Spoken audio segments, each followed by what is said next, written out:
नमस्कार। आज हम अनुवाद के प्रकार यानी टाइप्स ऑफ ट्रांसलेशन पर चर्चा को आगे बढ़ाएंगे।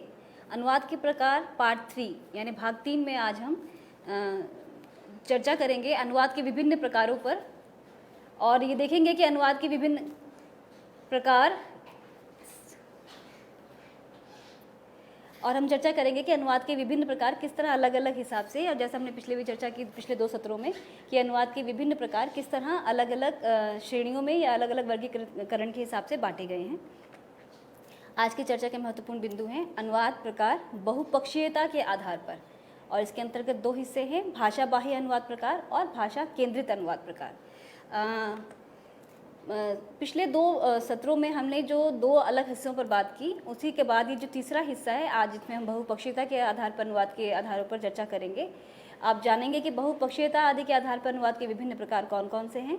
भाषा बाह्य अनुवाद प्रकार से क्या अभिप्राय है, भाषा केंद्रित अनुवाद प्रकार से क्या अभिप्राय है, और अनुवाद के इन विभिन्न प्रकारों का अनुवाद के क्षेत्र में क्या महत्व और उपयोगिता है। तो जैसा कि आपको याद होगा, पिछले 2 सत्रों में हमने जो दो प्रकारों की चर्चा की थी, पहला था अनुवाद प्रकार वर्गीकरण के मुख्य आधार, और दूसरा था अनुवाद प्रकार विधा एवं प्रकृति आदि के आधार पर। आज इस तीसरे सत्र में हम चर्चा करेंगे बहुपक्षीयता आदि के आधार पर अनुवाद के विभिन्न प्रकार तथा अनुवाद क्षेत्र में उनके महत्व और उपयोगिता के बारे में। हम विस्तार से चर्चा कर चुके हैं कि अनुवाद के जो विभिन्न प्रकार हैं, इनका जो एक तरह से कहा जाए कि उद्भव हुआ या इनके जो प्रयोग पर या इनके महत्व का एहसास अनुवादकों या अनुवाद चिंतकों ने जब अपने अपने कार्य के दौरान, जब अनुवाद के प्रक्रिया के दौरान ये अनुभव किया कि जिस तरह का पाठ है उस तरह के पाठ के आधार पर अनुवाद के प्रकारों की भी प्रकृति बदल जाती है, और उसी आधार पर उन्होंने अनुवाद के विभिन्न प्रकारों की न केवल अपने अनुवाद कार्य में या अपने अनुवाद प्रक्रिया में उसका प्रयोग किया, अपितु तो उसके साथ उसका एक तरह से उसका सैद्धांतिकीकरण भी किया। हम पिछले 2 सत्रों में देख चुके हैं कि किस तरह अनुवाद के विभिन्न चिंतकों ने अपने अपने अनुसार अनुवाद का विभिन्न श्रेणियों के हिसाब से उनका वर्गीकरण किया है। आज इस तीसरे सत्र में हम अनुवाद के बहुपक्षीयता आदि के आधार पर चर्चा करेंगे, जिसमें हम ये देखेंगे कि अनुवाद के मूलतः 2 आधार हो सकते हैं अनुवाद प्रकारों के। एक है भाषा बाह्य अनुवाद प्रकार और दूसरा है भाषा केंद्रित अनुवाद प्रकार। चिंतकों का मानना है कि जो भाषा केंद्रित अनुवाद प्रकार है वही मूलतः जो है वो ज़्यादा कहा जाए कि फ्रिक्वेंसी में ज़्यादा मात्रा में इस्तेमाल होता है, और अनुवाद के जो प्रक्रिया है या अनुवाद की जो कार्यविधि है उसमें अनुवाद के भाषा केंद्रित प्रकारों पर ही ज़्यादा चर्चा होती है। लेकिन हम जैसा जानते हैं, जब हम अनुवाद के दायरे को व्यापक करके देखते हैं तब उसके अंतर्गत बहुत कुछ आ जाता है। जैसे कि अगर हम कहें तो जैसे भाषा बाह्य अनुवाद प्रकार के अंतर्गत इसमें बहुत सारी चीज़ें जैसे शामिल हो जाती हैं, और अनुवाद केवल भाषा केंद्रित इकाई मात्र नहीं रह जाती है। तो इस दृष्टि से हम देखेंगे कि भाषा बाह्य अनुवाद प्रकार कौन कौन से हैं और भाषा केंद्रित अनुवाद प्रकार कौन कौन से हैं, और किस तरह अनुवादकों ने इस पर चर्चा की है और किस आधार पर इसका वर्गीकरण किया गया है। तो जैसा मैंने पीछे बताया कि भाषा बाह्य अनुवाद प्रकार, भाषा केंद्रित अनुवाद प्रकार, और तीसरा है मिश्रित अनुवाद प्रकार, जिसके अंतर्गत मूलतः इन्हीं का एक तरह से कहा जाए कि अनुवाद की श्रेणियों के हिसाब से उनका वर्गीकरण है, और मिश्रित अनुवाद प्रकार के अंदर भी कुछ भाषा बाह्य और भाषा केंद्रित अनुवाद प्रकारों का ही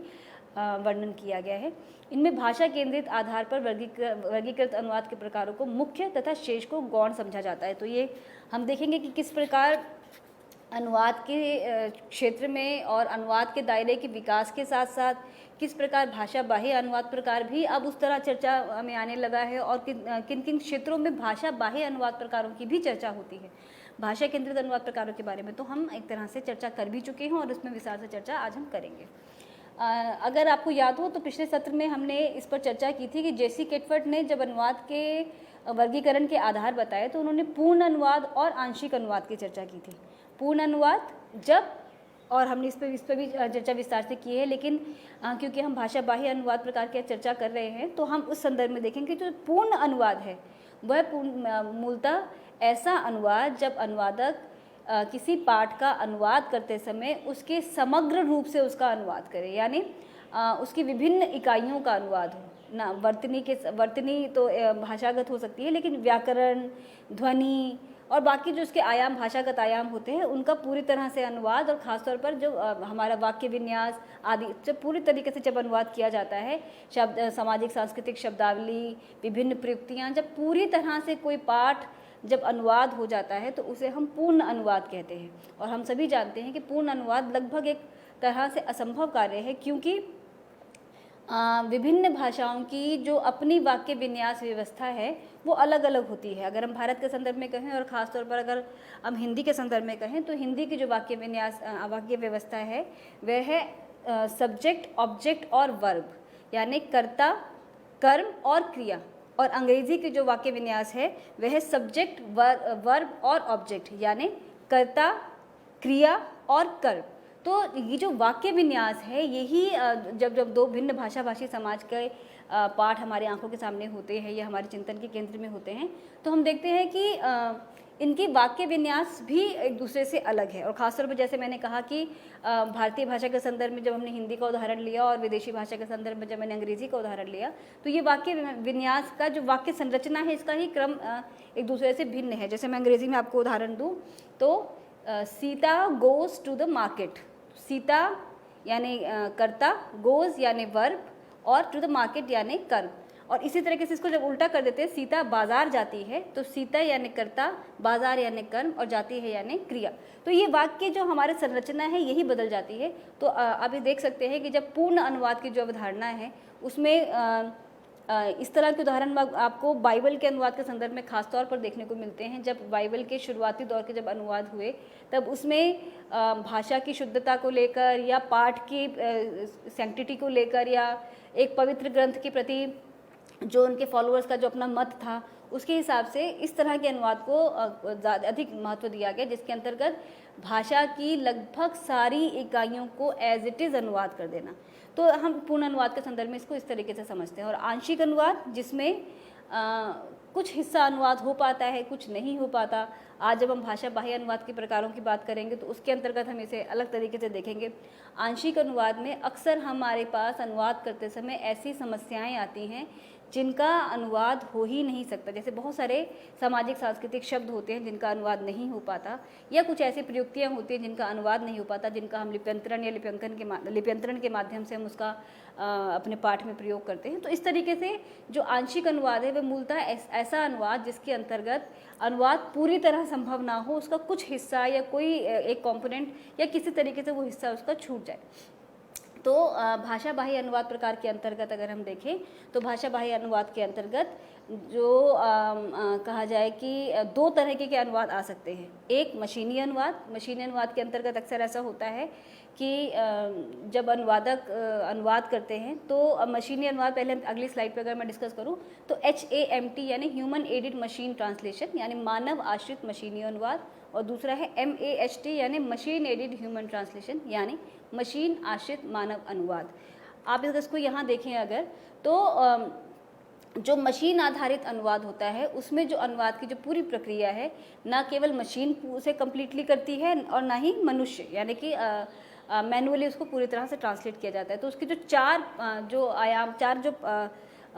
जो आयाम होते हैं या चार जो स्टेप्स होते हैं उनमें दोनों भाषाओं के वाक्य परक तथा अर्थपरक तुलनात्मक विश्लेषण पर आधारित द्विभाषिक शब्दावली तैयार करना, यह काम भाषा विज्ञानी यानी अनुवादक करते हैं जो प्रोग्रामिंग नहीं जानते, यानी जिनको पास कंप्यूटर की जानकारी नहीं है। दूसरा, द्विभाषिक शब्दावली की कंप्यूटर में प्रोग्रामिंग यानी कॉर्पस निर्माण करना या शब्दों का क्रमबद्ध रूप से कंप्यूटर में उसकी फीडिंग करना, ये काम प्रोग्रामर करते हैं जो भाषा विज्ञान से प्रायः परिचित नहीं होते तथा उसे भाषा विज्ञानी यानी अनुवादक के सहयोग की आवश्यकता पड़ती है।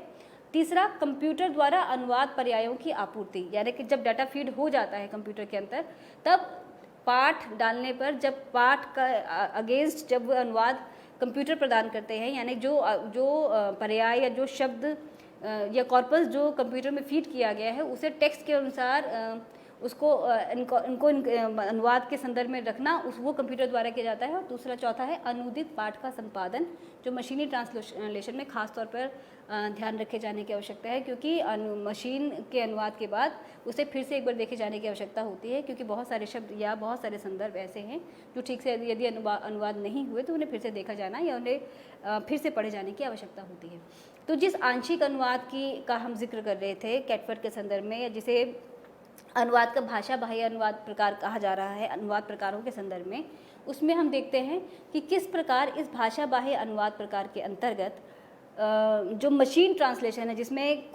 जिसका कुछ हिस्सा अनुवादक ट्रांसलेट करते हैं और कुछ हिस्सा मशीन करती है और इसका कुछ हिस्सा प्रोग्रामर करते हैं। तो ये जो मिली जुली प्रक्रिया है, जिसके अंदर आंशिक अनुवाद हो रहा है, जिसको एक कहा जाए कि भाषा बाह्य अनुवाद का एक प्रकार है, जिसमें भाषा के अलावा भी बहुत सारे कंपोनेंट्स इनकॉर्पोरेट होते हैं या उसकी सहायता से अनुवाद किया जाता है, तो इसे एक तरह से भाषा बाह्य अनुवाद प्रकार का एक रूप माना जाता है। दूसरा एक प्रकार है जिसको अगर हम यहाँ समझें, कैटफर्ड द्वारा कैटफर्ड जिसकी ओर संकेत करते हैं आंशिक अनुवाद, वह दूसरा अनुवाद प्रकार है सहयोगात्मक अनुवाद। और सहयोगात्मक अनुवाद किस तरीके से किया जाता है? मान लीजिए कि आप किसी पाठ का अनुवाद करना चाहते हैं, आप तुर्की भाषा से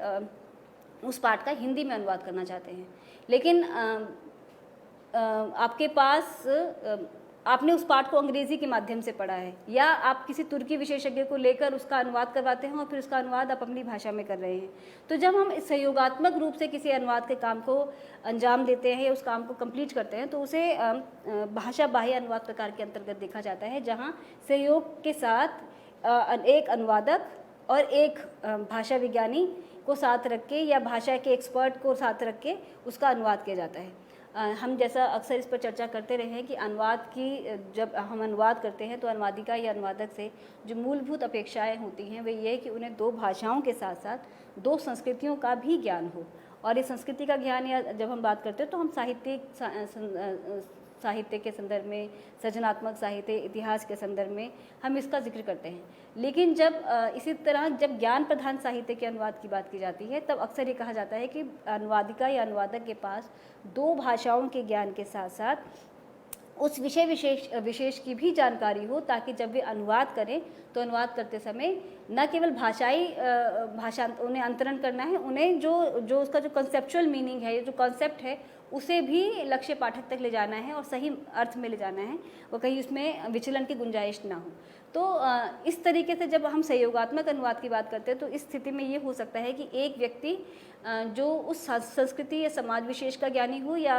जानकार हो और दूसरा जो भाषा ज्ञानी हो। तो इस तरीके से एक सहयोगात्मक अनुवाद की कल्पना की गई है, जिसके अंतर्गत ये दोनों ही अनुवाद प्रकार बाह्य अनुवाद के संदर्भ में देखे जाते हैं।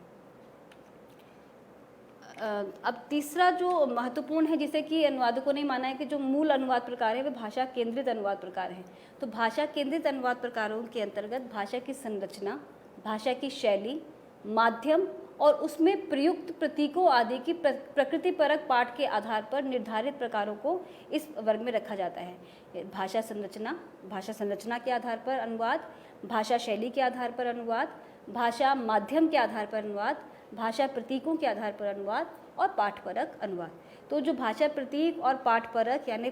4 नंबर जो चौथे नंबर पर और 5वें नंबर पर जिसका जिक्र किया जा रहा है, उसका हम पहले भी जिक्र कर चुके हैं अपने पहले के 2 सत्रों में, लेकिन मैं यहाँ पर एक बार फिर से संक्षेप में उस पर ज़रूर प्रकाश डालूंगी ताकि आप इसे क्रम में जोड़कर देख सकें। तो पहली हम चर्चा करेंगे भाषा संरचना पर। भाषा संरचना के जो भाषा का जो अनुवाद है, भाषा संरचना के आधार पर जब अनुवाद की बात की जाती है, तो और ख़ास तौर पर जब हमने कहा कि भाषा केंद्रित अनुवाद प्रकार के अंतर्गत जो हमारा अनुवाद का जिसे हम प्रॉपर ट्रांसलेशन कहते हैं, उस संदर्भ में इसे अधिक देखा जाता है। प्रॉपर ट्रांसलेशन जहां हम मानकर चलते हैं कि अनुवाद 2 भाषाओं के बीच का व्यापार है और मूलतः लिखित व्यापार है। तो इस तरीके से जब हम भाषा को संरचनागत रूप से देखते हैं, तब उसकी संरचना पर विचार करते हुए हम ये देखते हैं कि अनुवाद किस प्रकार किया जाता है और कौन कौन सी मूलभूत इकाइयाँ हैं उसमें जो अनुवाद को संभव बनाती हैं, किन किन स्तरों पर अनुवाद किया जाता है। लेकिन जब हमने भाषा बाह्य अनुवाद प्रकार का जिक्र किया तो हमने देखा कि वहाँ पर जाकर अनुवाद का दायरा थोड़ा सा विस्तृत हो जाता है, जिसमें हम सहयोगात्मक अनुवाद को लेते हैं, हम आंशिक अनुवाद को लेते हैं, हम उसमें उसके विस्तार को अगर देखें तो वो उसका विस्तार भाषा को केवल एक पूरी तरह से भाषा को ही अनुवाद की इकाई न मानकर उसके व्यापक परिवेश को या व्यापक परिदृश्य की चर्चा करता है। तो जो भाषा संरचना की दृष्टि से जिसका जिक्र 5 श्रेणियों में किया गया है, जो पहली श्रेणी है भाषा संरचना। भाषा संरचना के अंतर्गत जो अनुवाद की सबसे महत्वपूर्ण इकाई भाषा को ही माना जाता है और भाषा की संरचना के आधार पर अनुवाद की बात की जाती है। तो भाषा संरचना के विश्लेषणात्मक स्तर पर तथा स्तरों की विशेषतः व्याकरणिक स्तर की श्रेणियों के अधिक्रम के आधार पर अनुवाद का जिक्र होता है। इसके अंतर्गत 2 प्रकार के अनुवाद हैं, समग्र अनुवाद और परिसीमित अनुवाद। तो फिर से समग्र अनुवाद जिसका कि जेसी कैटफर्ड अपने यहाँ जिक्र भी करते हैं, पूर्ण अनुवाद, उसी संदर्भ में समग्र अनुवाद को देखे जाने की आवश्यकता है, जहाँ अनुवाद पूरी तरीके से संभव हो जाए। अगर मैं उदाहरण के संदर्भ में अगर समझाऊं तो समग्र अनुवाद के अंतर्गत मूल भाषा संरचना के स्तर लक्ष्य भाषा के सब समूल्य स्तरों से प्रतिस्थापित हो जाए तो उसे समग्र अनुवाद कहेंगे। परंतु संरचनात्मक भाषा विज्ञान की मान्यताओं के अनुसार दो भाषाओं की समस्त व्यवस्थाओं में समूल्यता होती ही नहीं, क्योंकि प्रत्येक भाषा का अपना एक खास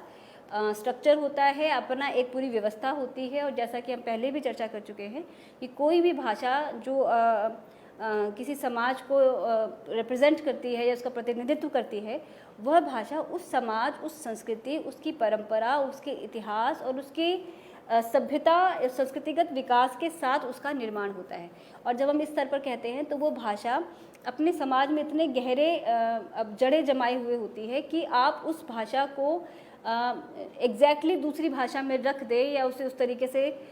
पुनः प्रस्तुत कर दे, ये संभव नहीं होता है। क्योंकि अगर हम ये कहें कि भारतीय समाज की ही विभिन्न भाषाओं की बात करें, तब अब कहा जा सकता है क्योंकि एक ही समाज है तो एक ही समाज की बहुत सारी चीज़ें मिलती जुलती हैं। लेकिन फिर हम जब इन्हीं समाज की, जिसे हम एक भारतीय समाज के संदर्भ में जिसे हम एक संस्कृति या एक समाज या एक भाषी समाज कह रहे हैं, जब हम उसके भीतर भी झांकते हैं तो यहाँ संस्कृतिगत आधार पर या विकास क्रम के आधार पर या भाषा निर्माण की प्रक्रिया के आधार पर या भाषा के प्राचीन इतिहास के आधार पर हम देखते हैं कि बहुत अंतर है। किसी भाषा का विकास पिछले 500 वर्षों में हुआ है, कोई भाषा पिछले 2000-2500 वर्षों तो चली आ रही है, किसी भाषा के विकास में पिछले 700-800 वर्ष लगे हैं और कोई अभी नया जैसे एक तरह से अभी भी निर्माण की प्रक्रिया में है। तो जब ये भाषाएं हम अलग अलग स्तर पर देखते हैं और जब उनके बीच हम अनुवाद की बात करते हैं, तब ये ज़रूरी नहीं है कि वे दोनों भाषाएं आपस में एक दूसरे के समान हों। और जैसा पहले भी मैंने अलग अलग सत्रों में जिक्र किया कि जो मुहावरे, लोकोक्तियाँ, पदबंध, प्रयुक्तियाँ जो हमारी भाषाओं के बीच जिनका निर्माण होता है और उनके निर्माण के पीछे हमारा अपना सामाजिक सांस्कृतिक इतिहास होता है, उसका समान रूप से कोई समतुल्य ढूंढ लेना या पर्याय ढूंढ लेना दूसरी भाषा में लगभग संभव नहीं होता है। तो जो समग्र अनुवाद का जो आयाम है वो एक तरह से कहा जा सके कि बहुत सैद्धांतिक किस्म का है, जिसमें पूरी तरह से अनुवाद संभव नहीं होता है। दूसरा जो भाषा संरचना के अंतर्गत जिसे परिसीमित अनुवाद माना जाता है, जिसके अंतर्गत अनुवाद पाठक या श्रोता या हमारा जो टारगेट ऑडियंस है, टारगेट रीडर है, उसके अनुसार उस भाषा के अनुवाद के अंतर्गत हम परिसीमित अनुवाद के विभिन्न प्रकारों को रखते हैं, जिसमें पहला है स्वनिमिक, दूसरा है लेखनीय, तीसरा है व्याकरणिक और चौथा है शब्दकोशीय। तो जो स्वनिमिक अनुवाद प्रकार है उसके अंतर्गत जब अनुवाद का जब जिक्र किया जाता है तो ऐसा अनुवाद जिसमें स्वन का अर्थ ध्वनि, तो ध्वनि के आधार पर जब अनुवाद होता है, यानी कि भाषा हम जानते हैं कि कुछ जब हम भाषाओं को बोलते हैं तो उसके बीच में कई जगह हम भाषा के प्रयोग में हमारे जो अल्प प्राण या महाप्राण या जिसे कहते हैं घोष के हिसाब से जो स्वर निकलते हैं, उन स्वरों का लक्ष्य भाषा पाठ में अनुवाद करना। तो ये जो अनुवाद है मूलतः ध्वनि के आधार पर है। और इस तरह के अनुवाद हम कहाँ देखते हैं, हमने पीछे भी जिक्र किया था कि इस तरह के अनुवाद हम अक्सर लिप्यंकन और लिप्यंतरण नामक जो हमारे अनुवाद के विभिन्न प्रकार हैं उसके अंतर्गत देखते हैं। क्योंकि लिप्यंकन में हम जब कोई वक्ता बोल रहे हैं या किसी के कही हुई बात को, बोली हुई बात को या किसी के वक्तव्य को रिकॉर्ड करके उसे शब्दबद्ध या लिपिबद्ध करना, उसे हम लिप्यंकन कहते हैं। और लिप्यंकन की प्रक्रिया के अंतर्गत सेम यही बात जहां हम ध्वनि की बात कर रहे हैं कि हम मूल वक्ता के जो कहे हुए कथन है या मूल वक्ता ने जो बात कही है उसी को हम लिप्यंकित करके या ट्रांसक्राइब करके रख रहे होते हैं। और ऐसी स्थिति में हम उसकी ध्वनि का महत्व बहुत अधिक होता है, क्योंकि जिस प्रकार वो शब्दों का प्रयोग कर रहे हैं उसी आधार पर उसे शब्दबद्ध करना या उसे लक्ष्य पाठ के हिसाब से उनके स्वनों या उनके ध्वनियों को मॉडिफाई करना या परिवर्तन करके रखना। तो ये हुआ लिप्यंकन, जिसे हम कह सकते हैं स्वनिमिक अनुवाद के संदर्भ में इसका जिक्र होता है, जिसका जो मूल जो आधार है वह है भाषा की या शब्दों की जो घोषत्व, जो प्राण तत्व है, यानी कि जो स्वनिम इकाइयाँ हैं उसके आधार पर हम उसका अनुवाद करते हैं। और दूसरा है उसके अंतर्गत जिसके आधार उच्चारण के आधार पर उसमें परिवर्तन किया जाता है। दूसरा हमने कहा लेखनीय अनुवाद। लेखनीय अनुवाद के अंतर्गत जो अनुवाद करते समय जो कहा जाए उसको कि जो भाषिक इकाई है, जो शब्द क्रम है, उसको अनुवाद न करके उसे एज इट इज़ दूसरी भाषा में उसकी लिपि विशेष में रख देना, जिसे हम इस संदर्भ में देख सकते हैं। तो ये जो अनुवाद के जो विभिन्न प्रकार हैं, ये मूलतः परिसीमित अनुवाद के अंतर्गत आते हैं, क्योंकि इसमें अनुवाद पूर्णतः संभव नहीं होता, या कहा जाए कि पूर्णतः अनुवाद की आवश्यकता नहीं होती, या अनुवादिता की स्थिति में अनुवादिका या अनुवादक को ऐसे प्रकारों को ऑप्ट करना पड़ता है या उनका सहारा लेना पड़ता है, या जैसा मैंने बताया कि जब हम सामाजिक सांस्कृतिक किस्म का जब कोई साहित्य का अनुवाद कर रहे होते हैं, या कई बार हम ऐतिहासिक संदर्भ में ऐतिहासिक शब्दों का या ऐतिहासिक प्रयुक्तियों का जब हम अनुवाद कर रहे होते हैं, या किसी जातिगत या संप्रदाय विशेष के साहित्य का जब अनुवाद किया जाता है, तब इस तरह के साहित्य के अनुवाद में हम इन शब्दों का या ऐसी खास प्रयुक्तियों का अनुवाद न करके उसे हम अपनी भाषा में लिप्यंतरण के माध्यम से ले जाते हैं। तो जब ये लेखनीय अनुवाद के जब हमने जिक्र किया, तो उसी संदर्भ में इसको देखा जाएगा कि किस तरीके से उसे लिप्यंतरण करके उसे दूसरी भाषा में ले जाया जाता है। जब हमने स्वनिमिक अनुवाद की बात की, तो उसके अंतर्गत ध्वनियों के अनुवाद का जिक्र हमने किया, क्योंकि वहाँ जब हम ध्वनि के अनुवाद की हम बात कर रहे हैं, और इस तरह का जो प्रयोग है अनुवाद का, वो बेसिकली डबिंग और सबटाइटलिंग जैसे क्षेत्रों में इसका इस्तेमाल अधिक होता है। क्योंकि जब आप किसी फिल्म के लिए डबिंग करते हैं, या जो हमारे डबिंग के विशेषज्ञ हैं, जब वे भाषा की डबिंग करते हैं, तब वे मूलतः, अगर मैं इसको इस तरीके से आपको एक उदाहरण देकर समझाऊं, कि मान लीजिए आप कोई फ्रेंच मूवी देख रहे हैं जिसका पूरा जो पार्ट है वो फ्रेंच में है, लेकिन आपके पास वो आपकी भाषा में डब होकर आप तक पहुंचा है। तो जो आपकी भाषा में जब उसको डब किया गया, और डब करते समय ऐसे बहुत सारे शब्दों को एज इट इज़ फ्रेंच से लिया गया, जिसका कि होना वहाँ आवश्यक था, उसके बिना उसका अनुवाद संभव नहीं था, या कहा जाए कि वो कॉन्सेप्ट क्लियर नहीं होगा, तब उन शब्दों को या उन प्रयुक्तियों को आपकी भाषा यानी लक्ष्य भाषा या लक्ष्य पाठक की भाषा या लक्ष्य संस्कृति की भाषा के आधार पर उसी तरह उसे ध्वनिगत करना जिस तरह वो लक्ष्य पाठ में हो सकता है। ऐसा हम प्रयोग देख सकते हैं कि हमारे यहाँ जो उर्दू की बहुत सारी ध्वनियाँ हैं, अरबी फारसी जो ध्वनियाँ हैं, क है जिसको हम क लिखते हैं, ज है जिसका हम प्रयोग ज के रूप में करते हैं, तो किस तरीके से ये ध्वनियाँ, फ है वो फ हो जाता है, तो किस तरीके से ये ध्वनियाँ हमारी भाषा या हमारी संस्कृति में आकर वो हमारी भाषा या हमारी संस्कृति का आकार ले लेते हैं। ये हुआ लेखकीय अनुवाद। तीसरा हम लेखनीय अनुवाद। तीसरा इस संदर्भ में देखेंगे है व्याकरणिक अनुवाद, जहाँ पर अनुवादिका या अनुवादक वाक्य का या पैराग्राफ का या जो भी उनकी अनुवाद की जो इकाई है उसका अनुवाद केवल व्याकरण के आधार पर करते हैं, शब्दों के स्तर पर नहीं। और आजकल आप ऐसे बहुत सारे उदाहरण देख सकते हैं जहाँ मीडिया में या न्यूज़पेपर्स में, समाचार पत्रों में जब हिंदी का मान लीजिए जब समाचार पत्र पढ़ रहे हैं, तो समाचार पत्र में जो भाषा है उसका व्याकरण तो हिंदी का है, लेकिन उसका जो शब्द प्रयोग है वो अधिकांश अंग्रेज़ी है। जैसे पूरा वाक्य ही लिखना कि कल के न्यूज़पेपर में ये न्यूज़ छपी थी, तो जब इस तरीके से हम बोलते हैं तो ये जो न्यूज़पेपर और न्यूज़ का हमने प्रयोग किया चाहते तो वहाँ पर उसके हिंदी के प्रयोगों को रखा जा सकता था। लेकिन इस तरह की भाषा हम अपने दैनिक जीवन में भी प्रयोग करते हैं, जहाँ हमारा जो वाक्य व्यवस्था है या वाक्य संरचना है वो तो हमारी अपनी भाषा की है, लेकिन जो शब्द हैं या जो अवधारणाएँ हैं वो एज इट इज़ हमने जिस भाषा से लिया उसी भाषा में उसको एज इट इज़ प्रस्तुत करना। तो ऐसे उदाहरण हमें जो रोज़मर्रा की भाषा है ऐसे में देखने को मिलते हैं। या हम देखते हैं कि मीडिया में भी इस तरह की भाषा है जहाँ अनुवाद की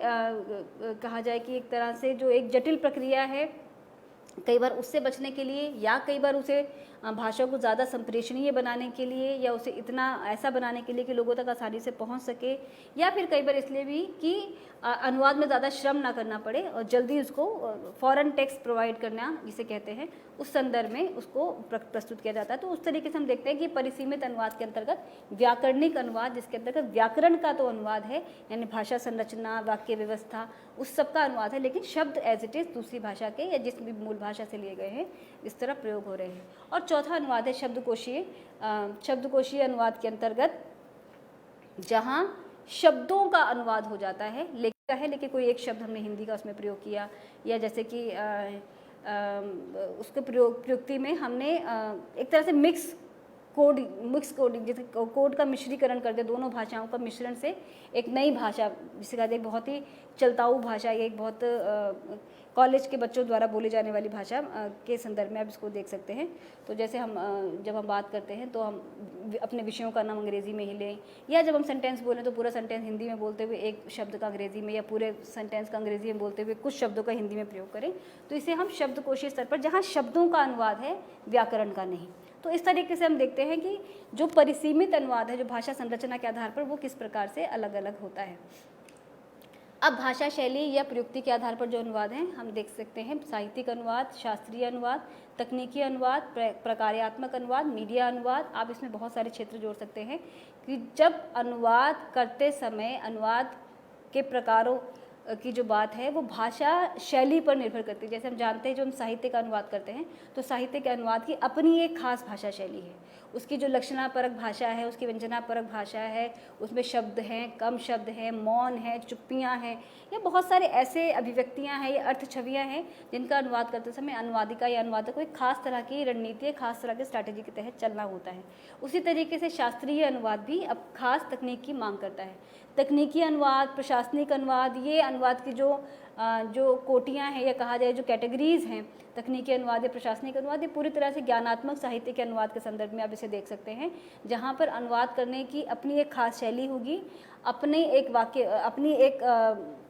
प्रेजेंटेशन होगा, और प्लस उनके जो अपने पारिभाषिक शब्दावलियाँ हैं उनकी सहायता से ही उनका अनुवाद किया जाएगा। और भाषा में भी ये खास तौर पर ध्यान रखा जाएगा कि उसे पूरी तरह से अभिधात्मक रखा जाए, उसके अंदर भाषा के साथ बहुत अधिक खिलवाड़ या भाषा के साथ बहुत ज़्यादा प्ले की संभावना नहीं होती। एक मीडिया अनुवाद, अगर आप मीडिया अनुवाद देखें तो मीडिया अनुवाद के अंतर्गत आपको बहुत सारे शेड्स दिखाई देंगे। ये डिपेंड करता है कि मीडिया के किस हिस्से की बात हो रही है। अगर हम न्यूज़पेपर देखें तो समाचार पत्रों के अंदर पहला पृष्ठ जो होता है राजनीति का होता है, फिर उसके आगे संपादकीय पृष्ठ होता है, फिर मनोरंजन का पृष्ठ होता है, फिर उसमें खेल जगत का पृष्ठ होता है, तो इस तरीके से फिल्मी पेज होता है। तो इस तरह से जो टेक्स्ट बदलता है, पाठ जो बदलता है, तो पाठ के बदलने के साथ साथ अनुवादक की जो रणनीति है या अनुवादिका अनुवादक जो हमारे जो ट्रांसलेटर्स हैं उनकी रणनीति भी बदलती है, क्योंकि उन्हें भाषा के साथ उसी तरीके का अनुवाद करना होता है। जब आप किसी रिपोर्ट का अनुवाद कर रहे हैं तो रिपोर्ट का अनुवाद करते समय भाषा बिल्कुल फ्लैट होगी, सपाट होगी और स्पष्ट होगी। स्पष्टता और संप्रेषणीयता उसका पहला गुण है। लेकिन जब आप रिपोर्टाज का अनुवाद कर रहे हैं, जिसमें थोड़ा सा कहा जाए कि थोड़ा साहित्यिक आस्वाद होता है, जिसमें कहा जाए कि एक सृजनात्मकता होती है, उसके अनुवाद में भाषा भी अपने कलेवर के अनुसार बदलती है। जहाँ लाक्षणिकता आती है, व्यंजना आती है, या भाषा के शब्दों में या प्रयुक्तियों में परिवर्तन हो जाता है, और अनुवादिका या अनुवादक को भी अपनी रणनीति को उसके अनुसार बदलना पड़ता है। जब हम खेल जगत के समाचार पत्रों पर देखते हैं, खेल जगत के समाचार देखते हैं, तो उसमें खेल के शब्दों का प्रयोग होता है, जिसको समझते हुए आपको उसका अनुवाद करना होता है। अगर फुटबॉल है तो फुटबॉल की शब्दावली, क्रिकेट है तो क्रिकेट की शब्दावली, तो उन सब चीज़ों को ध्यान में रखते हुए अपनी, और कई बार हम देखते हैं खेल जगत के समाचारों में अक्सर पूरा वाक्य नहीं होता, 4 शब्दों से ही, एक पदबंध से ही एक सेंटेंस को कम्युनिकेट कर दिया जाता है। तो उस तरह के समाचारों का अनुवाद करते समय या उस तरह की प्रयुक्ति का अनुवाद करते समय अनुवादिका या अनुवादक को भी उसी तरह की रणनीति लगानी है, जिसके माध्यम से न केवल वो न्यूज़ या खबर या जो भी जानकारी आपके पास है वो संप्रेषणीय हो, अपितु वो उसके साथ वैसी ही अट्रैक्टिव या आकर्षक, जिसे हम कहें कि बहुत कैची हो, ताकि खबर पढ़ते हुए जो एक त्वरिता होती है कि हम पढ़ा और उसको न्यूज़ ग्रास्प किया, वो उसके अंदर साथ में आना चाहिए। तो ये हम देखते हैं कि भाषा शैली और प्रयुक्ति के अनुसार कैसे अनुवाद की जो प्रक्रिया है, अनुवाद को प्रयोग करने की जो शैलियाँ हैं, वे कैसे बदल जाती हैं। और अंतिम है इसमें भाषा माध्यम। तो भाषा माध्यम, हम जानते हैं कि भाषा के माध्यम 2 होते हैं, मौखिक और लिखित, और हमें मौखिक और लिखित दोनों संदर्भों में अनुवाद के बहुत सारे उदाहरण मिलते हैं। जैसे हम जो साहित्य पढ़ते हैं, विभिन्न भाषी साहित्य या गैरात्मक साहित्य या अलग किस्म की जितने